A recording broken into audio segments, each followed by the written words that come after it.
दोस्तों नमस्कार। दोस्तों मैं विमल शाही आप सभी लोगों का अपने चैनल में स्वागत करता हूं और उम्मीद करता हूं कि आप लोग सब लोग स्वस्थ होंगे एवं मस्त होंगे। सभी राष्ट्रवादियों और सनातनियों से ये निवेदन रहेगा कि आप लोग मेरे चैनल को सब्सक्राइब कर लीजिए और वीडियो को लाइक एवं शेयर भी कीजिए। दोस्तों हम लोग बात करने जा रहे हैं बिहार के लीडर्स के बारे में, नेताओं के बारे में जिनकी सिक्योरिटी बढ़ाई या घटाई गई है या हटाई गई है। दोस्तों बात करते हैं एनडीए के नेताओं की। एनडीए के नेता हैं नितिन नवीन, जिन्हें अभी भारतीय जनता पार्टी का राष्ट्रीय अध्यक्ष बनाया गया है। तो राष्ट्रीय अध्यक्ष बनने के बाद नितिन नवीन की सुरक्षा की समीक्षा की जाती है और ऐसा लगता है कि उनकी सुरक्षा को देखते हुए उन्हें Z+ सिक्योरिटी दी गई। इसके साथ ही भारत सरकार में मंत्री एवं जेडीयू के बड़े नेता राजीव रंजन सिंह उर्फ ललन सिंह को भी Z कैटेगरी की सुरक्षा दी जाती है। इसके साथ ही बीजेपी के बिहार के कद्दावर नेता मंगल पांडे जी को भी Z कैटेगरी की सुरक्षा दी जाती है। वहीं जब सुरक्षा की समीक्षा होती है तो सिर्फ किसी एक दल की नहीं होती है। जिन जिन दलों के नेताओं को सुरक्षा दी गई होती है सबकी सुरक्षा होती है। तो इसमें क्या किया गया है, तेजस्वी यादव जो आरजेडी के बहुत बड़े नेता हैं उनकी Z सिक्योरिटी को घटाकर Y+ कैटेगरी की सुरक्षा उनको दे दी गई है। उनकी सुरक्षा को घटाया गया है।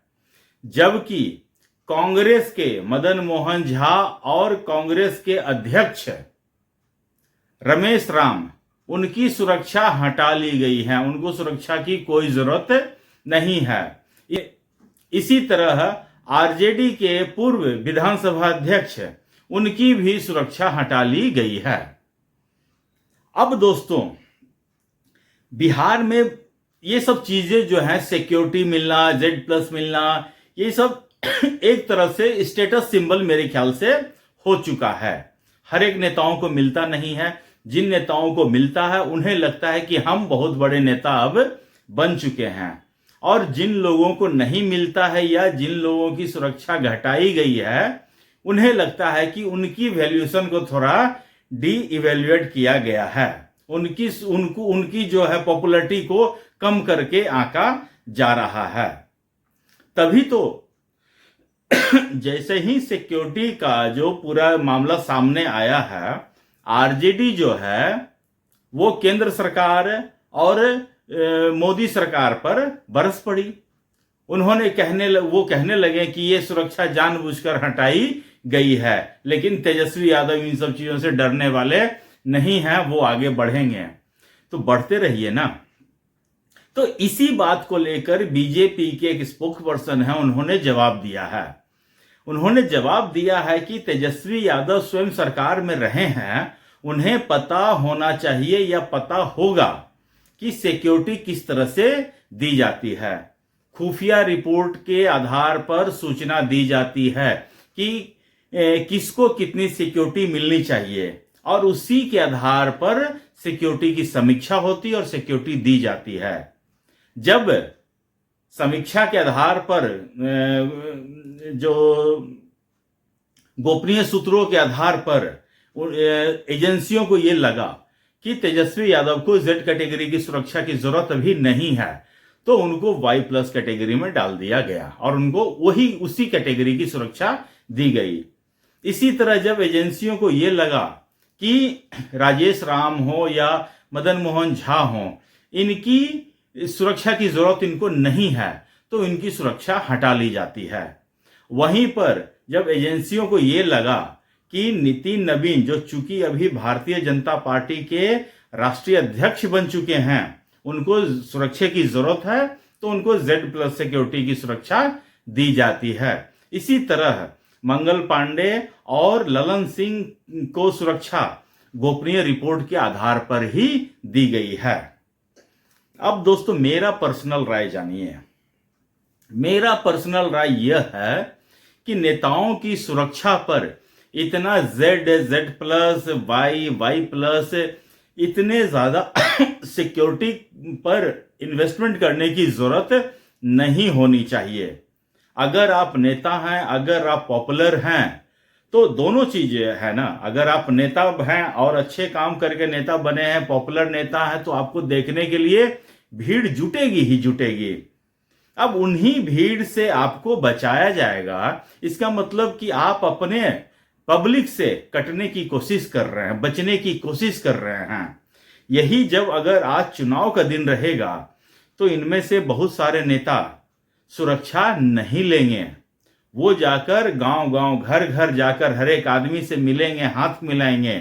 और आज जब आप बड़े नेता बन चुके हैं, इतने ऊंचे पायदान पर पहुंच चुके हैं, तब आपको लगता है कि अपने ही लोगों से आपको सुरक्षा की जरूरत महसूस हो रही है। दोस्तों, बहुत ज्यादा समय नहीं बीता है। 2011 में अरविंद केजरीवाल आंदोलन करते हुए सत्ता तक पहुंचा था। उसकी जब वो मुख्यमंत्री नहीं बना था तो उसकी जो यूएसपी थी क्या थी कि वो गाड़ी नहीं लेंगे, वो बंगला नहीं लेंगे, वो सिक्योरिटी नहीं लेंगे, वो किसी तरह की सुख सुविधा जो सरकारी मिलती है वो नहीं लेंगे। हालांकि उसने जो कहा सब कुछ बाद में उल्टा किया, लेकिन उसकी जो शुरुआत वाली बातें थी वो बहुत सारे पब्लिक के मनों में, दिलों में जाकर बैठ गए, इंक्लूडिंग मी। मुझे भी लगता था कि भारतीय राजनीति में अब तो कोई एक ऐसा आदमी आ रहा है जो इतने सुख सुविधाओं का भोग जो है जनता के पैसों पर वो नहीं करेगा। हालांकि बाद में उसने सब कुछ उल्टा किया। उसने एक नहीं दो स्टेट की सिक्योरिटी ली, उसने एक नहीं दो बंगले लिए, तीसरा शीश महल भी बनवाया, भ्रष्टाचार किया, हर एक काम केजरीवाल ने किया जो उसने कहा था कि हम नहीं करेंगे। हर एक काम उसने किया, लेकिन उसने जो इनिशियल अपील की वो लोगों के दिलों में जाकर बैठ गया। और जो आज जितने भी उनके समर्थक हैं वो इस चीज को भूल चुके हैं कि अरविंद केजरीवाल ने कभी ये सब कोई बात कभी की थी। उन्हें लगता है कि अरविंद केजरीवाल ने जिस तरह ब्रेन वॉश कर दिया है वो अरविंद केजरीवाल की एक मैं बहुत बड़े उपलब्धि मानता हूं। तो इसी तरह आज के समय में सभी नेताओं को होना चाहिए कि वो जनता के टैक्स के पैसे का कितना कम उपयोग कर सकते हैं वो करने का प्रयास करना चाहिए। इतना भारी भरकम सिक्योरिटी लेने का मतलब है कि जनता के टैक्स के पैसे का दुरुपयोग। और नेताओं को ऐसे भारी भरकम सिक्योरिटी से बचना चाहिए, इसे स्टेटस सिंबल बनाने से भी बचना चाहिए। नेताओं को तो जितना जनता के बीच में जाकर उनसे मिल सके, उनसे संवाद कर सके, उनसे हाथ मिला सके, इतना करना चाहिए। लेकिन अब जब अपने ही लोगों से, ये मैं मानता हूं कि कई ऐसे नेता हैं जैसे नितिन नवीन भारतीय जनता पार्टी के इतने बड़े अध्यक्ष बन चुके हैं, तो मुझे लगता है कि सिक्योरिटी के दृष्टिकोण से उनको सिक्योरिटी मिलना चाहिए, उन्हें सुरक्षा मिलना चाहिए, क्योंकि वो एक बहुत बड़े ऊंचे पोस्ट पर अब आ चुके हैं। लेकिन अब बोलिएगा मंगल पांडे बहुत बड़े आदमी हैं, नो डाउट, अच्छे आदमी भी हैं, नो डाउट, लेकिन उनको अभी Z+ सिक्योरिटी की जरूरत मुझे नहीं लगता है कि पड़नी चाहिए। वो जनता में पॉपुलर है, जनता उनके बीच जाना, जनता उनसे मिलना चाहती है, उनसे बात करना चाहता है, उनसे हाथ में मिलाना चाहता है। अब अपने ही जनता को आप रोकेंगे तो 5 साल बाद आपको उन्हीं जनता के पास जाना है और उनको फेस भी करना है। दोस्तों, आप मुझे कमेंट करके बताइए कि आपको क्या लगता है कि नेताओं को इतनी भारी भरकम सिक्योरिटी लेनी चाहिए या नहीं लेनी चाहिए। और तब तक के लिए आप लोग अपना ख्याल रखिए, स्वस्थ रहिए, मस्त रहिए। नमस्ते, बाय।